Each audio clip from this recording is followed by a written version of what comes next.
RP. Lakshmi Devi 1917ஆம் ஆண்டு பிப்ரவரி மாதம் 2ஆம் தேதி வடசென்னையில் உள்ள தண்டையார்பேட்டையில் ஒரு செல்வ செழிப்பான மார்வாரி குடும்பத்தில் பிறந்தவர். அப்போதே மௌனப் படங்களில் நடித்தவர். தமிழில் சென்னையில் படமாக்கப்பட்ட முதல் தமிழ் படமான சீனிவாசா கல்யாணம் திரைப்படத்தில் லட்சுமியாகவே நடித்து 1934ஆம் ஆண்டு அறிமுகமானவர். ஆங்கில படங்களின் மேல் உள்ள மோகத்தினால் ஆங்கில படங்களை பார்த்து சண்டை காட்சிகளை முறைப்படி பயின்று பம்பாயில் படமாக்கப்பட்ட தமிழ் ஆக்ஷன் படங்களான டேஞ்சர் சிக்னல், பக்கா ரவுடி போன்ற 2 படங்களிலும் ஆக்ஷன் கதாநாயகியாக நடித்து அசத்தினார்.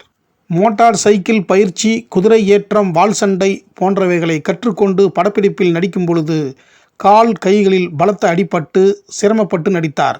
இந்த டேஞ்சர் சிக்னல், பக்கா ரவுடி என்ற 2 படங்களும் 1937ஆம் ஆண்டு திரைக்கு வந்ததால் இந்தியாவெங்கும் இவரின் புகழ் கொடிகட்டி பறந்தது. அதன் பிறகு 1940ஆம் ஆண்டு இவர் நடித்து வெளியான டுஃபான் குயின் என்ற திரைப்படத்தில் மிகவும் சாகச காட்சிகளில் துணிந்து நடித்தார். இந்த படத்தில் அரண்மனை மீது கயிறு கட்டி ஏறும் காட்சியிலும், அதே கயிறில் தலைகீழாக தொங்கும் காட்சியிலும், குதிரை ஏற்ற காட்சிகளிலும் டூப்பின்றி நடித்தார். இரட்டை சடையுடன் பேண்ட் சட்டை அணிந்து துப்பாக்கியுடன் சண்டையிடும் இவரின் சண்டை காட்சிக்காகவே ரசிகர்கள் பல தடவை இவரின் படத்தை விரும்பி பார்த்திருக்கிறார்கள்.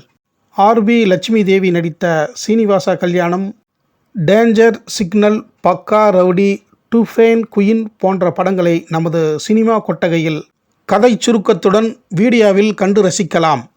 1947ஆம் ஆண்டு வரை நடித்த ஆர்.பி. லட்சுமி தேவி அவர்களின் அனைத்து படங்களையும் நீங்கள் அறிந்து கொள்ள சினிமா கொட்டகை சேனலை சப்ஸ்கிரைப் செய்து பாருங்கள்.